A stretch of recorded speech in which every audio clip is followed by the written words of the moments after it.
All right guys, what's going on? Super excited today. I was actually able to finally fit my D4s on the bike. Really excited about this.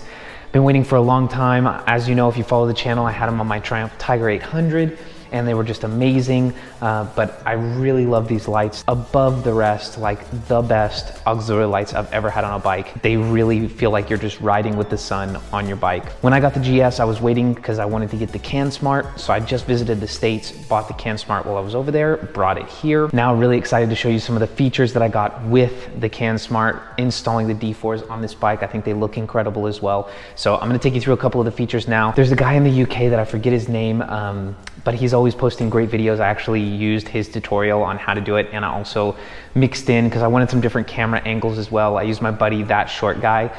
He does a detailed install guide as well, so I used both those videos to kind of go through. I'll post a link to those above, but I'm going to show you what the CanSmart gave me when I plugged in the lights to the CanSmart. If you're not an electrician like me and you want something easy to wire this and you have a GS or a KTM, this is a great option for you. So I'll show you how I did that, and also I want to show you now some of the features.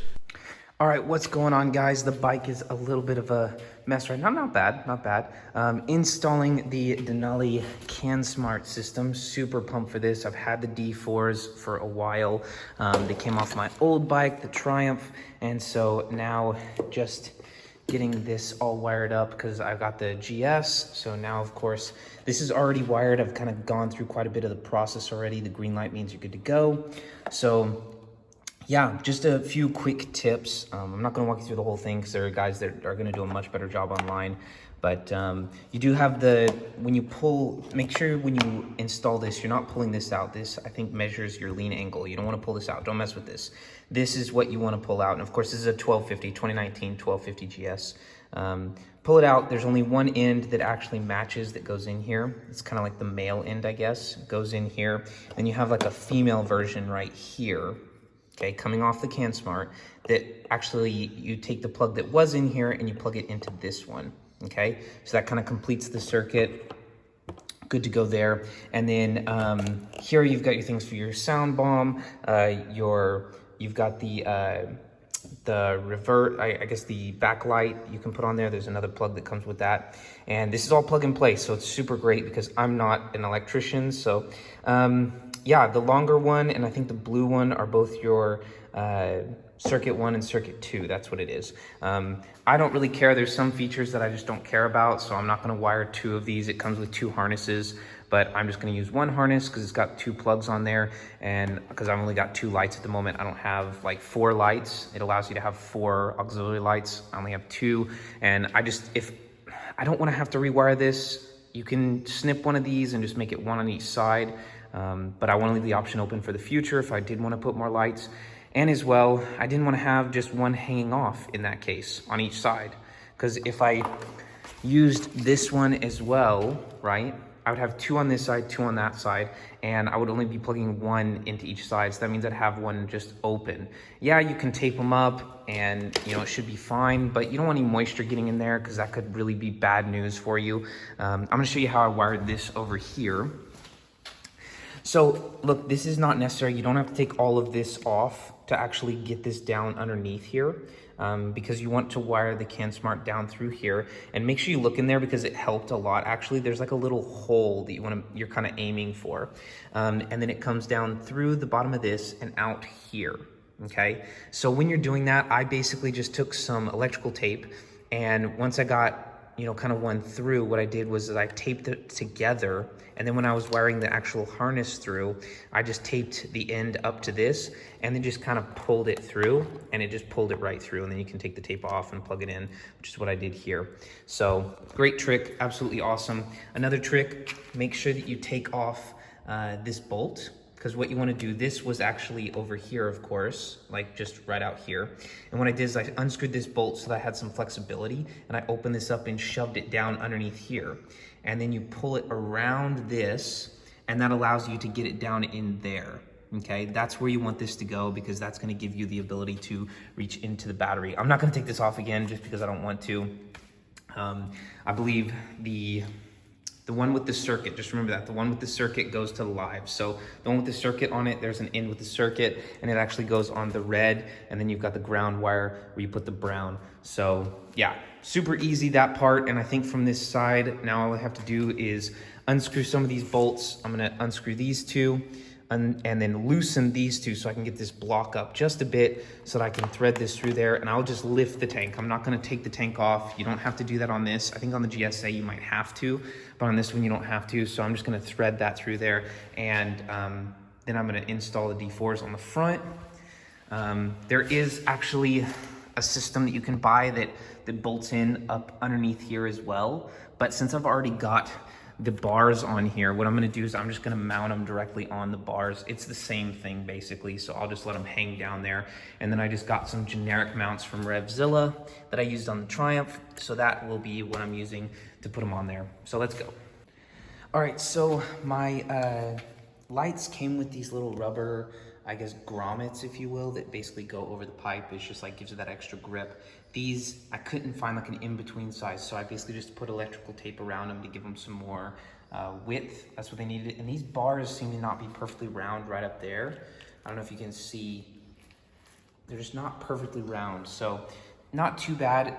The issue is I'm kind of having to mount them a little bit where the bars start to curve, and I'm gonna change the direction of those. I can change that a little bit, but I just got to go kind of on that curve. So I'm gonna have to. It looks a little bit blocked there, but once you go down, it's not really blocked. Okay, I changed my mind. I messed with the brackets a little bit. This is the new way I'm gonna do it. Drop them down a little bit more so that it's not so encumbered by that fairing right there. Because even if I turn this out, I mean, it's gonna be kind of hitting that fairing a little. So I've just changed the way I've done the bracket. I've moved this around and screwed it back on. So I'll do the same over here and kind of turn this down and change it up a little. I think it looks much, much better.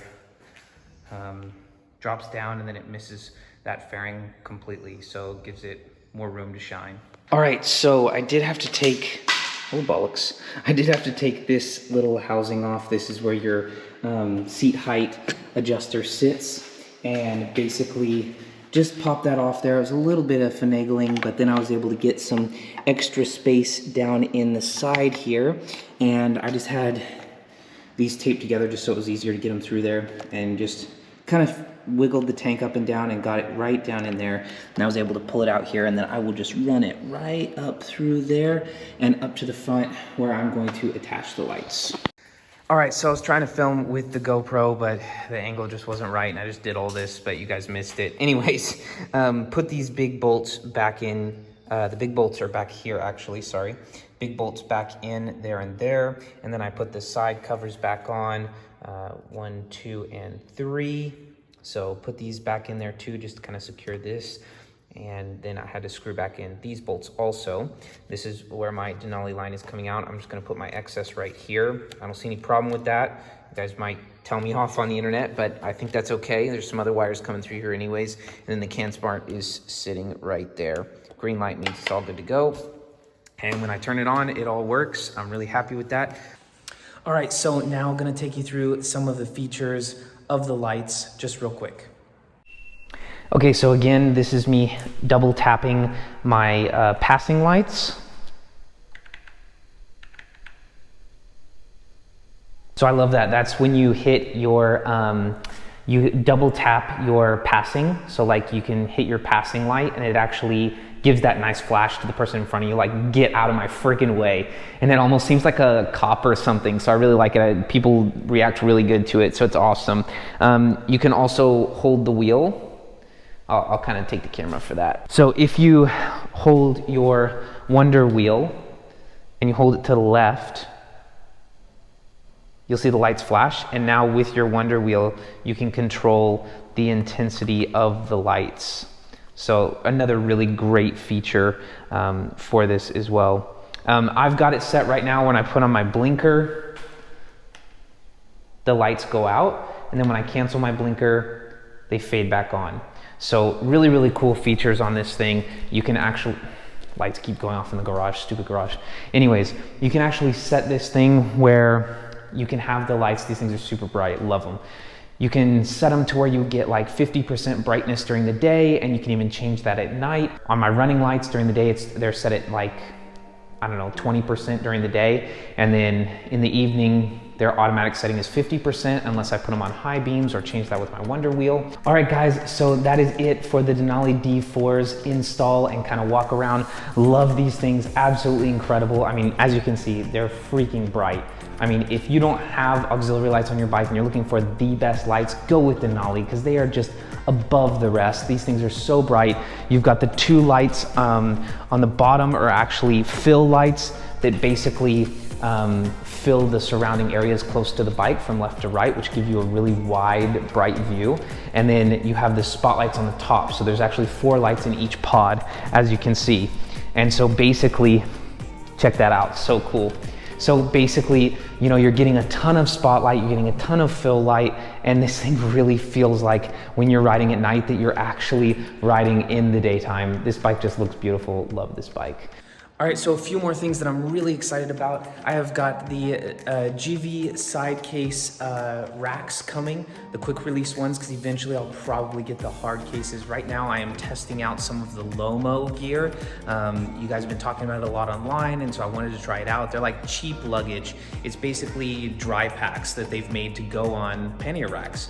And they're made by Lomo, they're really cheap. It took me forever to get them in from the UK, but finally got them, and freaking Brexit. And basically got them finally. I'm gonna test them out once I get the racks. And you know, they're not quick release, they're kind of something you leave on there, but they're supposed to be something really cool. Got a new Arai helmet XD4 as well, so I've got a couple other cool videos coming your way, so stay tuned for that. Let me know if you're interested in any of that stuff. Loving this bike, loving the D4s. It's been absolutely incredible. Also guys, if you have any questions on how I actually wired any of this and any of the steps along the way, let me know down in the comments. Happy to comment on there and let you know, or even give you some references, or even film something else and put it out there if you guys really need it. So just let me know. Thanks so much for tuning in, guys. That is it for me here today in American Abroad. We'll catch you guys later. Ride safe, and we'll see you on the pavement.